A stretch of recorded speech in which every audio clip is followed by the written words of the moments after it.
ಮತ್ತೆ ಶುರುವಾಯಿತು ಫುಟ್ಪಾತ್ ವ್ಯಾಪಾರಿಗಳ ಹಾವಳಿ. ಒತ್ತುವರಿ ತೆರವಾದ ಜಾಗದಲ್ಲೇ ಮತ್ತೆ ವ್ಯಾಪಾರವನ್ನ ಮಾಡ್ತಾ ಇದ್ದಾರೆ. ಇದು ಸಿಲಿಕಾನ್ ಸಿಟಿ ಬೆಂಗಳೂರಿನ ಸಾಕಷ್ಟು ಕಡೆಗಳಲ್ಲಿ ಇಂಥದ್ದೇ ರೀತಿಯಾಗಿ ಕಂಡು ಬರ್ತಾ ಇದೆ. ಸಾಕಷ್ಟು ಕಡೆಗಳಲ್ಲಿ ವ್ಯಾಪಾರ ಮತ್ತೆ ಪ್ರಾರಂಭವಾಗಿದೆ. ಒತ್ತುವರಿ ತೆರವು ಎಲ್ಲಿ ಮಾಡಲಾಗಿತ್ತು ಅದೇ ಜಾಗದಲ್ಲಿ ವ್ಯಾಪಾರ ಆಗ್ತಾ ಇದೆ. ಕೇವಲ ಒತ್ತುವರಿ ತೆರವು ಮಾಡಿ ಸುಮ್ಮನಾದ್ರ ಅಧಿಕಾರಿಗಳು ಎನ್ನುವ ಪ್ರಶ್ನೆಗಳು ಹುಟ್ಟಿಕೊಡ್ತಾ ಇದೆ.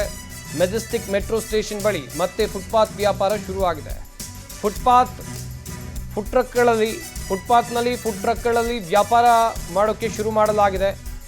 ಒಂದು ಕಡೆಯಲ್ಲಿ ಕಟ್ಟುನಿಟ್ಟಿನ ಸೂಚನೆ ಇತ್ತು, ಆದರೆ ಬೆಂಗಳೂರಿನಲ್ಲಿ ಈ ಆದೇಶ ಗಾಳಿಗೆ ತೂರಿದಂತೆ ಕಂಡು ಬರ್ತಾ ಇದೆ. ಮೊನ್ನೆ ತಾನೇ ತೆರವು ಕಾರ್ಯಾಚರಣೆಯನ್ನು ಮಾಡಲಾಗಿತ್ತು. ಅದಾದ ಬಳಿಕ ಈಗ ಮತ್ತೆ ಒತ್ತುವರಿ ಮಾಡಿಕೊಳ್ಳಲಾಗಿದೆ. ನೋಡ್ತಾ ಇರ್ಬೋದು ದೃಶ್ಯಗಳಲ್ಲಿ ಬೆಂಗಳೂರಿನ ಮೆಜೆಸ್ಟಿಕ್ ಸಮೀಪ ಯಾವ ರೀತಿಯಾಗಿ ಫುಟ್ಪಾತ್ಗಳನ್ನು ಒತ್ತುವರಿ ಮಾಡಿಕೊಳ್ಳಲಾಗಿದೆ ಅಂತೇಳಿ ಈ ಕುರಿತು ನಮ್ಮ ಪ್ರತಿನಿಧಿ ಸುಷ್ಮಿತಾ ಪೂಜಾರಿ ಗ್ರೌಂಡ್ ರಿಪೋರ್ಟ್ ನೀಡಿದ್ದಾರೆ. ಬನ್ನಿ ನೋಡೋಣ.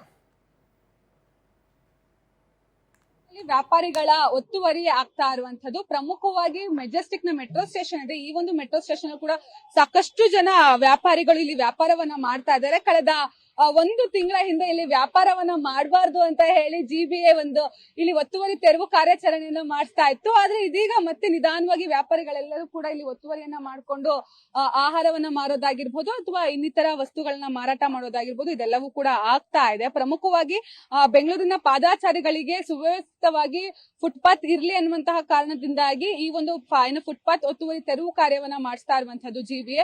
ಎಲ್ಲೋ ಒಂದ್ ಕಡೆ ಜಿಬಿಎ ನಿರ್ಲಕ್ಷ್ಯವೂ ಕೂಡ ಇಲ್ಲಿ ಸ್ಪಷ್ಟವಾಗಿ ಕಾಣಿಸ್ತಿದೆ. ಕೇವಲ ಒಂದೆರಡು ದಿನಕ್ಕೆ ಮಾತ್ರ ಇಲ್ಲಿರುವಂತಹ ಒತ್ತುವರಿಯನ್ನ ತೆರವು ಮಾಡ್ಬಿಟ್ಟು ಅದಾದ ನಂತರ ನಮಗೂ ಅದಕ್ಕೂ ಸಂಬಂಧ ಇಲ್ಲದ ರೀತಿಯಲ್ಲಿ ಇವಾಗ ಜಿಬಿಎ ನಡ್ಕೊಳ್ತಾ ಇರುವಂತದ್ದು. ಪ್ರತಿದಿನವೂ ಕೂಡ ಜಿಬಿಎಯ ಮಾರ್ಷಲ್ಗಳಾಗಿರ್ಬೋದು ಅಥವಾ ಇನ್ನಿತರ ಅಧಿಕಾರಿಗಳು ಬಂದು ಇಲ್ಲಿ ಏನು ಚೆಕ್ ಅನ್ನ ಮಾಡ್ಬೇಕಾಗತ್ತೆ. ಯಾವ ರೀತಿಯಲ್ಲಿ ಇಲ್ಲಿ ವ್ಯಾಪಾರಿಗಳು ವ್ಯಾಪಾರವನ್ನ ಮಾಡ್ತಾ ಇದಾರಾ ಅಥವಾ ಮಾಡ್ತಾ ಇಲ್ವಾ ಅಂತ ಹೇಳಿ ಪ್ರತಿದಿನವೂ ಕೂಡ ಇಲ್ಲಿ ಒಂದು ಕ್ರಾಸ್ ಚೆಕ್ ಅನ್ನ ಮಾಡ್ಬೇಕಾಗತ್ತೆ.